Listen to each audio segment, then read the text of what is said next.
আজ আমি বানাচ্ছি লাল শাক ভাজা। এই লাল শাক ভাজা কিন্তু খাবার হজম করতে সাহায্য করে, তার সাথে চুলের গ্রোথ বাড়াতেও সাহায্য করে। খুব সাধারণ একটি রেসিপি হলেও এর স্বাদ কিন্তু অনেকটাই সুন্দর হয়। তো বন্ধুরা, চলে এলাম। এই লাল শাকগুলো ছোট ছোট করে কেটে নিয়ে ভালো করে ধুয়ে কড়াইয়ে দিয়ে দেব। দিয়ে ছোট আলু কেটেও নিয়েছি, নিয়ে দিয়ে দিয়েছি। দিয়ে লবণ দেবো। আমি এখানে বড় চামচের 1 চামচ লবণ দিয়েছি। চা চামচের 2 চামচ হলুদ গুঁড়ো দিয়েছি।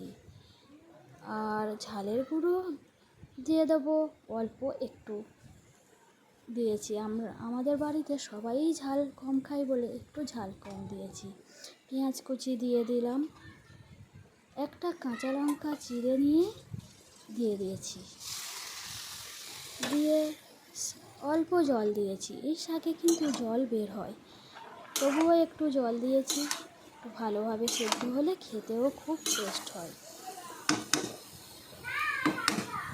তো বন্ধুরা, এই অর্ধেক সেদ্ধ হয়ে এসেছে। উল্টিয়ে পাল্টিয়ে নেড়ে নিচ্ছি। আপনারাও নেড়ে নেবেন মাঝে 2-1 বার।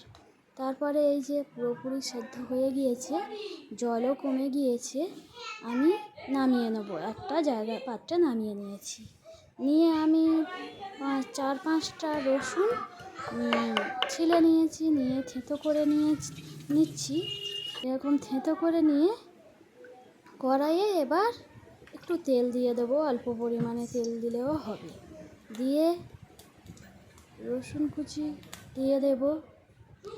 আর আপনারা চাইলে শুকনো ঝালও দিতে পারেন, কিন্তু আমি এখানে কাঁচা ঝাল আর লাল মতো ঝাল ছিল দিয়েছি। দিয়ে নেড়ে চেড়ে নেবেন। নিয়ে একটু লাল লাল হয়ে এলে তখন শাক দিয়ে দেবেন।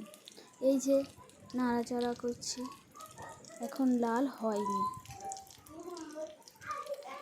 এই হালকা লাল হয়ে এলে সামান্য একটু ঝালের গুঁড়ো দিয়ে দেবো।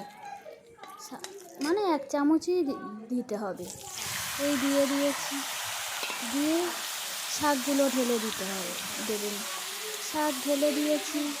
দিয়ে নাড়াচাড়া করে নেব ভালো করে। নাড়াচাড়া করে নিয়ে আপনারা চাপা দিয়ে দিতে পারেন। রসটা শুকনো শুকনো মতন হয়ে গেলে শাক ভাজা কমপ্লিট হয়ে যাবে। এটি খুব সাধারণ একটি রেসিপি, কিন্তু সত্যি এর স্বাদ খুব সুন্দর, খুব টেস্টও হয়। এটি ভাতের সাথে দুপুরবেলা খেতে খুব ভালো লাগে। তো গাইস, শাক ভাজা কমপ্লিট। এই একটু জিরে মরিচ ছড়িয়ে দেব।